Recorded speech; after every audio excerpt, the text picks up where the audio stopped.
Lyca production Subaskaran தயாரிப்பில் கமல்ஹாசன் சங்கர் கூட்டணியில் Indian 2 July 12 முதல் திரையரங்குகளில். நம்ம சென்னை சில்க்ஸின் பெருமை மிகு ஆடி சேல், தரமான ஆடி, பெருமை மிகு ஆடி. அந்த வேலை வந்து அவங்க ரிலேஷன் தான் வாங்கி கொடுத்தாங்க. அவங்க வாங்கி கொடுத்த வேலையில இருந்து இவங்க நல்ல ஒரு ஹையர் பொசிஷன் வேலைக்கு வேற ஒரு இது மேலமா ஜம்ப் ஆகி போயிட்டாங்க. அந்த வேலைக்கு அவங்க போனது இந்த பொண்ணுக்கு பிடிக்கல.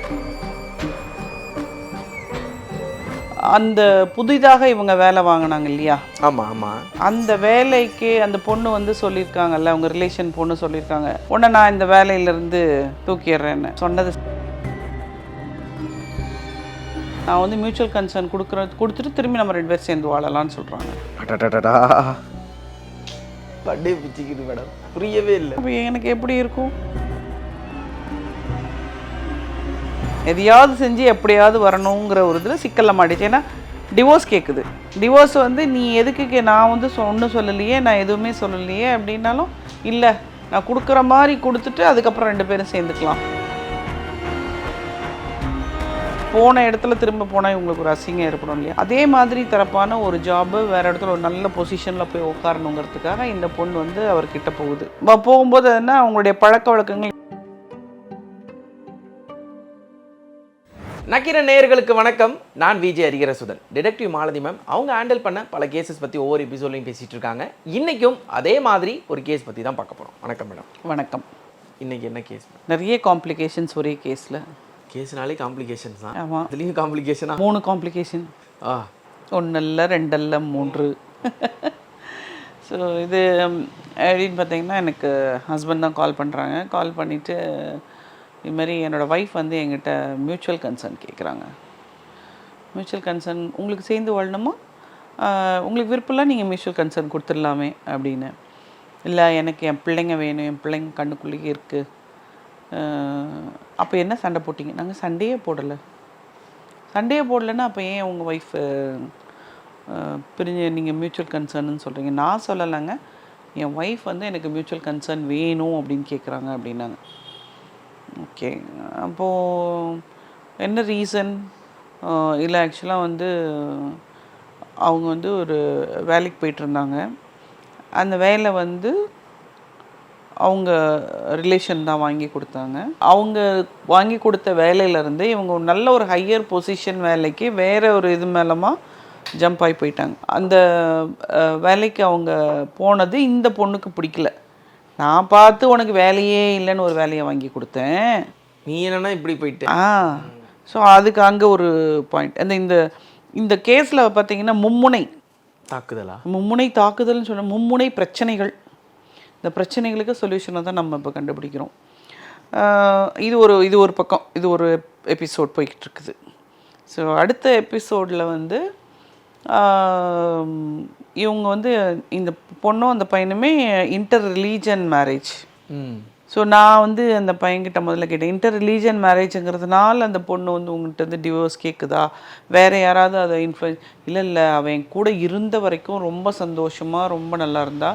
எங்களுக்கு 2 குழந்தைங்க. ஒரு குழந்தை வந்து ஃபிசிக்கலி சேலஞ்சு கிட், அந்த கிட்டை, அண்ட் இன்னொரு பொண்ணு வந்து ரொம்ப நல்ல திரகாத்திரமான குழந்தை. அவளுக்கு 5 வயசு, இந்த பையனுக்கு வந்து 8 வயசு. ஸோ நாங்கள் வந்து இந்த குழந்தைய வந்து யார் பார்த்துக்கிறாங்கன்னு கேட்டால், குழந்தைகளை வந்து நாங்களே பார்த்துக்குறோன்றாங்க. எனக்கு அப்படியே மண்டை காஞ்சிருச்சு, எங்கடா பிரச்சனை வருது அப்படின்னு சொல்லி கேட்டேன். இப்போ 2 பேர் பேசிக்கிறீங்களா? பேசிக்கிறோம். ஆனால் வந்து அப்போ எதுக்கு தான் என்கிட்ட வந்த தம்பி அப்படின்னு. இல்லை என் ஒய்ஃப் வந்து என்கிட்ட மியூச்சுவல் கன்சர்ன் கேட்குறாங்க. மறுபடியும் முதலேருந்தா? என்ன மேடம் எல்லாம் கேட்டதுக்கப்புறம் திருப்பி வச்சுலேருந்தா? ஆமாம், மியூச்சுவல் கன்சர்னா, நீங்கள் முடியாதுன்னு சொல்லுங்கள் அப்படின்னா, அதெல்லாம் சொல்லக்கூடாது, நான் வந்து மியூச்சுவல் கன்சர்ன் கொடுத்துட்டு திரும்பி நம்ம 2 பேர் சேர்ந்து வாழலாம்னு சொல்கிறாங்க. பட்டே பிச்சுக்கிது மேடம், புரியவே இல்லை. அப்போ எனக்கு எப்படி இருக்கும்? லாஜிக்கே இல்லையே. சரி ஓகே, இப்போ இதில் வந்து என்ன தான் பிரச்சனை வருது அப்படின்னு சொன்னால், அந்த புதிதாக இவங்க வேலை வாங்கினாங்க இல்லையா? ஆமாம் ஆமாம். அந்த வேலைக்கு அந்த பொண்ணு வந்து சொல்லியிருக்காங்கல்ல, அவங்க ரிலேஷன் பொண்ணு சொல்லியிருக்காங்க, உடனே நான் இந்த வேலையிலேருந்து தூக்கிடுறேன்னு சொன்னதை செஞ்சிருச்சு. ஓ சொந்தக்காரங்களால வந்த பிரச்சனை தான் அது. அது ஒரு பக்கம் சொந்தக்காரங்களால் வந்த ஒரு பிரச்சனை. ஸோ வேலையிலேருந்து தூக்குனது. ஸோ இதுக்கு மனசில் ஒரு பெரிய குழப்பம். அப்போ வந்து என்னடானா ஒரு வெறி வருதில்ல, என்னைய இந்த வேலையிலேருந்து தூக்கிடுவேன்னு சொல்லி தூக்கிருச்சே, நாம் வந்து திரும்பவும் இந்த பதவிக்கு போகணும் அப்படிங்கிற ஒரு வெறி வந்துருச்சு. ஸோ என்னுடைய கணிப்பு வந்து என்னடான்னா, எங்கேயோ ஒரு சிக்கலில் மாட்டிருச்சு பொண்ணு, எதையாவது செஞ்சு எப்படியாவது வரணுங்கிற ஒரு இதில் சிக்கலில் மாட்டிச்சு. ஏன்னா டிவோர்ஸ் கேட்குது. டிவோர்ஸ் வந்து நீ எதுக்கு, நான் வந்து ஒன்றும் சொல்லலையே, நான் எதுவுமே சொல்லலையே அப்படின்னாலும், இல்லை நான் கொடுக்குற மாதிரி கொடுத்துட்டு அதுக்கப்புறம் 2 பேரும் சேர்ந்துக்கலாம் அப்படின்னு சொல்லுது. இவர் என்ன சொல்கிறாரு, என்னால் குழந்தைங்கள விட்டுட்டு இருக்கவே முடியாது, எனக்கு வந்து குழந்தைங்களோட தான் இருக்கணும். என்னடா இது இடியாப்ப சிக்கலாக இருக்குது இது அப்படின்னு சொல்லி யோசிச்சுட்டு நம்ம வந்து ஓகே நம்ம இந்த கேஸ் எடுத்து பண்ணலான்னு சொல்லிட்டு நம்ம பண்ணுறோம். பண்ணும்போது வந்து இந்த பொண்ணோட ஆக்டிவிட்டீஸ் எல்லாம் வாட்ச் பண்ணும்போது பார்த்தா இது அடிக்கடி வந்து இவர் தம்பி நமக்கு கொடுத்த இன்னொரு க்ளூனா, இந்த பிரச்சனை நடக்கிற வரைக்கும் இவங்களுடைய வேலை போகிறதுக்கு முன்னாடி வரைக்கும் இந்த பொண்ணோட ஃபோன் ஆக்சசபிள், எனி டைம் இவரோட ஃபோனை அதை எடுத்து பேசும். அந்த பொண்ணோட ஃபோனுக்கு எந்த இன்கமிங் கால் வந்தாலும் இந்த தம்பியும் பேசிகிட்டு இருந்திருக்கிறாரு. ஆனால் ஒரு காலகட்டத்தை வந்து இந்த பிரச்சனைக்கு அப்புறம் ஃபோனை யூஸ் பண்ணாலும் ரூமில் போய் கதவை சாத்திக்கிறாங்க, லேப்டாப் எடுத்துகிட்டு போனாலும் ரூமில் போய் கதவை சாத்திக்கிறாங்க. ஸோ பிரச்சனை வந்து ஃபோன் ரூபத்தில் இருக்குங்கிறத நம்ம கண்டுபிடிச்சிட்டோம். அப்போ எங்கேருந்து வருது இந்த ஃபோன், அப்போ இவங்கள நம்ம ஃபாலோ பண்ணி என்ன பண்ணுறாங்கன்னு கண்டுபிடிக்கலான்ட்டு இவங்கள ஃபாலோ பண்ணால் இவங்க வந்து இதே மாதிரி ஒரு ஹெச்ஆர் ஒரு மென் கூட அடிக்கடி போகிறாங்க, பேசுகிறாங்க டு கெட் பேக். அந்த மாதிரி ஜாப் அதே மாதிரி வேறு ஒரு ஜாப். ஏன்னா அந்த வேலை போன இடத்துல திரும்ப போனால் இவங்களுக்கு ஒரு அசிங்கம் ஏற்படும் இல்லையா, அதே மாதிரி தரப்பான ஒரு ஜாபு வேறு இடத்துல ஒரு நல்ல பொசிஷனில் போய் உட்காரணுங்கிறதுக்காக இந்த பொண்ணு வந்து அவர்கிட்ட போகுது. போகும்போது என்ன அவங்களுடைய பழக்க வழக்கங்கள் எல்லையை மீறுது. இதுதான் நம்ம கண்டுபிடிச்சோம். ஸோ அவன் என்னடான்னா, உனக்கு வேலை வேணும்னா என்கிட்ட நீ இப்படி நடந்தால் தான் உனக்கு வேலை. எஸ், அது வந்து இந்த பொண்ணுக்கு வந்து என்ன பண்ணுறது, அதாவது வேலையா என்னுடைய கௌரவமா வாழ்க்கையா மும்முனை போராட்டத்தில் கொண்டு வந்து விட்டுருச்சா. ஃபஸ்ட்டு இங்கே சொந்தக்கார பொண்ணோட பிரச்சனை, அடுத்து வேலை பிரச்சனை, அடுத்து இப்போ மியூச்சுவல் கன்சர்ன் ஒரு பிரச்சனை. ஸோ இப்படி எல்லா பிரச்சனைகளையும் உள்ளே வச்சுக்கிட்டு இந்த பொண்ணு வந்து என்ன டெசிஷன் எடுக்கணும், அதாவது என்னோட கெரியர் அப்படிங்கிறத மட்டும் மைண்டில் வச்சுக்கிச்சு. பட் சுற்றி தன் கூட இருக்கக்கூடிய குழந்தைகளோ தன்னுடைய கணவரோ எவ்வளோ அன்பாக நம்மக்கிட்ட இருக்கிறாங்கங்கிறதெல்லாம் மறந்துருச்சு. கண்ணை மூடி மறைச்சி. ஆமாம், மறைச்சிட்டு அது வந்து இந்த வாழ்க்கைக்கு ரெடியாக ஆரம்பிச்சிருச்சு. அதுக்கு தான் இது மியூச்சுவல் கன்சர்ன் கேட்குது. அது பண்ணுறது தப்புன்னு அதுக்கு தெரியுது. அதை என்ன பண்ணுறதுங்க, சரி தப்பு பண்ணிட்டோன்னா நம்ம அதுக்காக இந்த அவரோட வாழ்க்கையிலேருந்து பிரிஞ்சு, ஏன்னா லவ் மேரேஜ் தானே அவங்க, இன்டர் ரிலீஜன் மேரேஜ் பண்ணி எந்த ஒரு பிரச்சனையுமே இல்லாமல் ரொம்ப சந்தோஷமாக வாழ்ந்தேன்றார். சக்ஸஸ்ஃபுல்லாகவே.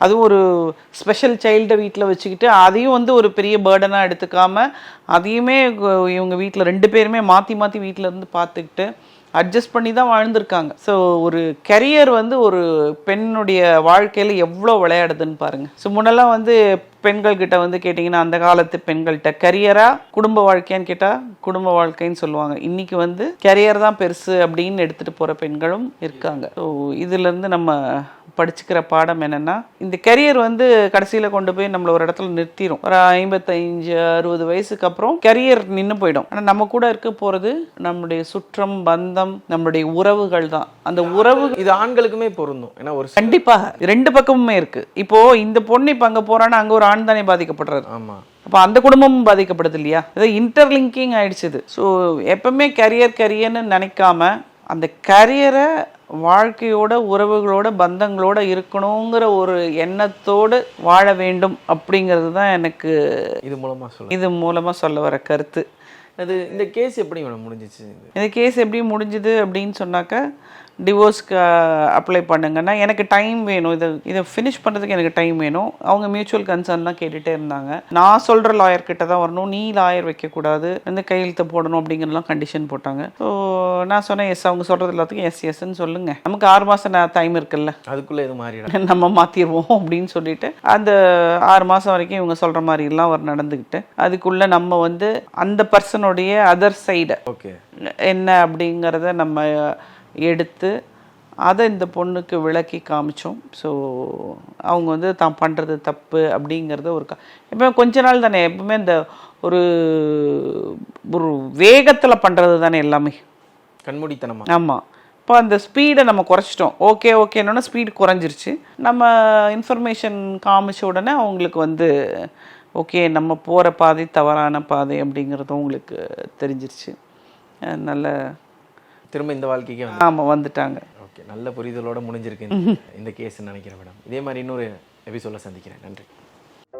நக்கீரன் டிவிக்கு சப்ஸ்கிரைப் செய்யுங்கள்.